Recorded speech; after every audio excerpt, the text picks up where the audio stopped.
9వ తేదీన బుధవారం రోజు రాయదుర్గం పట్టణంలో ఆవులు మరియు ఎద్దులతో అక్రమ రవాణాతో ఒక ట్రక్కు వెళ్ళడం మన విశ్వ హిందూ పరిషత్లోని గోరక్షక దళ విభాగం కన్వీనర్ ప్రశాంత్ గమనించి దాన్ని ఆర్టీసీ బస్టాండ్ ఎదురుగా అడ్డుకోవడం జరిగింది. అడ్డుకొని దానిలో ఎక్కి చూడగా 7 ఆవులు 10 ఎద్దులు ఉండడం గమనించి వెంటనే పోలీసు వారికి ఇన్ఫామ్ చేయడం జరిగింది. పోలీసు వారు వచ్చి ఫిర్యాదు తీసుకొని ఆ కంటైనర్ను మరియు అక్రమంగా కబేళాకు తరలిస్తున్న వారిని అదుపులోకి తీసుకొని స్టేషన్కు తీసుకెళ్ళడం అయింది. తర్వాత పోలీసులు దాన్ని పంచనామా చేసి ఆవుల్ని ఎద్దుల్ని అక్కడ గోశాలకు తరలించడం అనేది, వాటికి పశువుల మేతకు నీళ్లకు ఇబ్బంది కాకుండా. తర్వాత మా ఫిర్యాదును అందుకున్న పోలీసులు ఎఫ్ఐఆర్ కూడా చేసి ఎఫ్ఐఆర్ నంబర్ 118/25గా నమోదు చేసి వారిపైన చర్యలు తీసుకుంటామని చెప్పడం జరిగింది. మేము ఇచ్చిన ఫిర్యాదును వెంటనే పోలీసు వారు తీసుకొని వెంటనే స్పందించి ఎలాంటి ఇబ్బందులు లేకుండా, ఎలాంటి ఒత్తిడికి గురి కాకుండా కేసు నమోదు చేయడం చాలా అభినందించదగ్గం. ఈ విషయంలో ఈ పోలీసు వారిని విశ్వ హిందూ పరిషత్ వారిని అభినందిస్తుంది. మాతో పాటు సనాతన హిందూ సేవా సమితి సభ్యులు కూడా వచ్చి ఈ కార్యక్రమంలో ఏదైతే గోవుల్ని అడ్డుకోవడం, వాటిని పోలీసులకు అందించడం, తర్వాత వాటిని గోశాలకు తరలించే విషయంలో కూడా మాతో పాటు సహాయం చేయడం జరిగింది. ఈ సందర్భంగా వారికి కూడా కృతజ్ఞతలు తెలుపుకుంటున్నాం. రాబో రోజుల్లో కూడా మరిన్ని కార్యక్రమాలు చేస్తాం. ఇంకోటి ఏంటంటే, మనకి ప్రజల నుండి చాలా సమాచారం రావడం జరిగింది. ఈ ఒక్క ట్రక్కే కాదు, ప్రతి వారం కొన్ని ట్రక్కులు ఇదే రాయదుర్గం గుండా వెళుతున్నాయి. వాటిని కూడా మీరు పరిశీలించాలని, వాటిని కూడా అడ్డుకోవాలని మాకు వినతులు రావడం జరిగింది. దీనిపైన విశ్వ హిందూ పరిషత్ రాబో రోజుల్లో మరింత జాగ్రత్త వహించి వాటిని పట్టుకోవడం జరుగుతుంది. ఖచ్చితంగా ఈ ముఠా వెనక ఎవరు ఉన్నా కూడా వదిలిపెట్టే ప్రసక్తి లేదు. పోలీసు వారికి ఇన్ఫామ్ చేసి వారిపైన చట్టపరమైన చర్యలు తీసుకునేలా విశ్వ హిందూ పరిషత్ మరియు సనాతన హిందూ సేవా సమితి దీనికోసం పనిచేస్తుందని నేను తెలియజేస్తున్నాను. ఏదైతే ఈ అక్రమ రవాణాను అడ్డుకున్న ఈ కార్యక్రమంలో చాలా ఒత్తిడులు కూడా రావడం జరిగింది స్థానికుల నుండి. ఇది సరైనది కాదని నేను ఈ సందర్భంగా తెలియగోరుతున్నాను. హిందువుల ఆరాధ్య దైవం, దేవతగా భావించే గోవులను దయచేసి చంపొద్దని, వాటిని బలివ్వకూడదని ముందు నుంచి చెబుతూ ఉన్నాం. దానిపైన అనేక చట్టాలు కూడా ఉన్నాయి.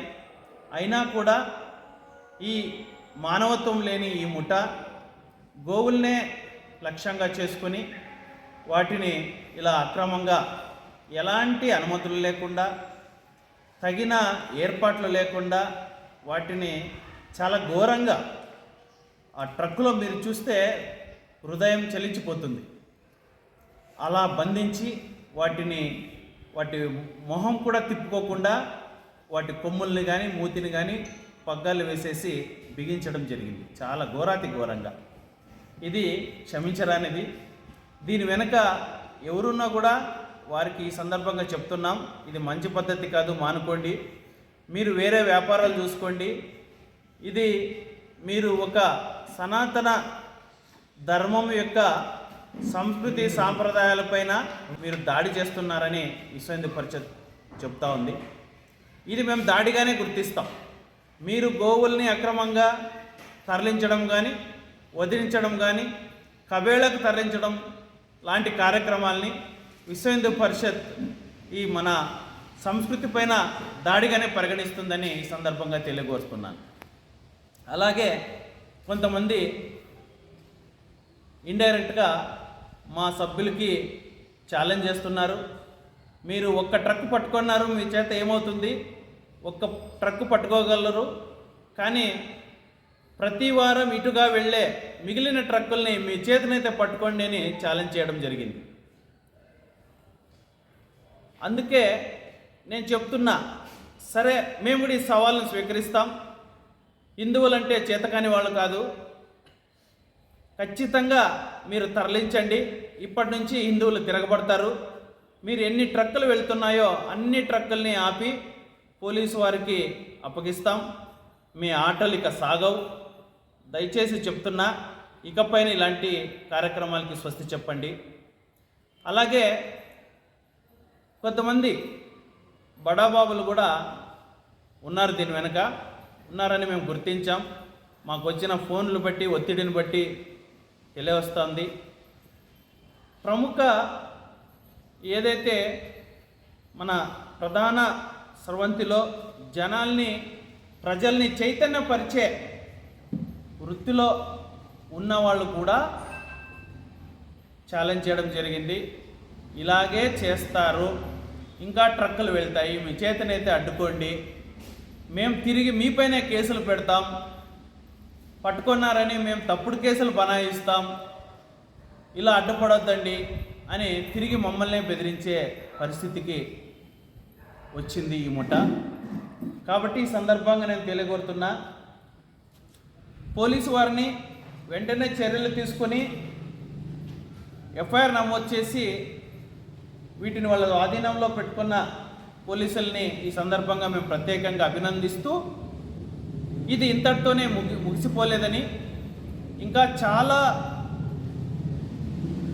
ఆవుల్ని తరలించడం జరుగుతూ ఉందని వాళ్ళే బహిరంగంగా మాకు చెప్పడం జరుగుతూ ఉంది. కాబట్టి పోలీసులు ఇంకొంచెం దీనిపైన దృష్టి సారించి ప్రత్యేకంగా ఒక నిఘా ఏర్పాటు చేసి రాయదుర్గం గుండా వెళ్ళే ఈ అక్రమ గో రవాణాను అడ్డుకునేందుకు పోలీసులు ప్రత్యేకంగా చర్యలు తీసుకోవాలని తెలియగోరుతున్నాను.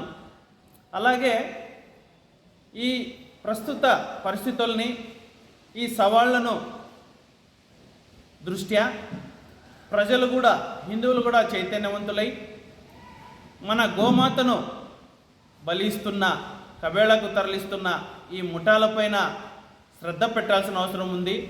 అందరూ తిరగబడాల్సిన అవసరం ఆసన్నమైంది.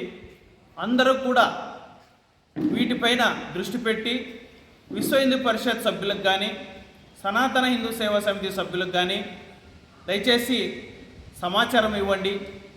పోలీసులకు కూడా ఇన్ఫామ్ చేయండి. వెంటనే స్పందించి ఈ గో అక్రమ రవాణాను అడ్డుకోవడం జరుగుతుంది. దీనిపైన ఖచ్చితంగా పోరాటం చేస్తాం, వదిలిపెట్టే ప్రసక్తి లేదు. ఎంత ఒత్తిడి వచ్చినా, ఎన్ని ఛాలెంజ్లు చేసినా మేము సవాళ్ళను స్వీకరిస్తాం. దయచేసి ఇలాంటి బెదిరింపులకు దిగొద్దు, ఇలాంటి ఒత్తిడులు తీసుకురావద్దు. కొంతమంది హిందూ సోదరులు కూడా దీని వెనక ఉన్నట్టు మాకు సమాచారం వస్తూ ఉంది.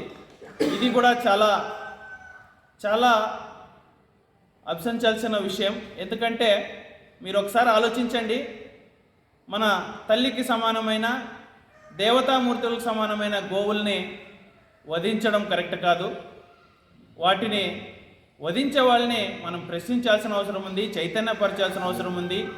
ఎవరైనా ఒకరో ఇద్దరో రైతులు తెలియకుండా ఆవుల్ని అమ్మడమో బలివ్వడమో చేస్తే వారికి కూడా మనము తెలియపరచాల్సిన అవసరం ఉంది. వాటి యొక్క గొప్పతనాన్ని మనము వాళ్ళకి విశదీకరించాల్సిన అవసరం ఉంది. ఆ పని చేయండి.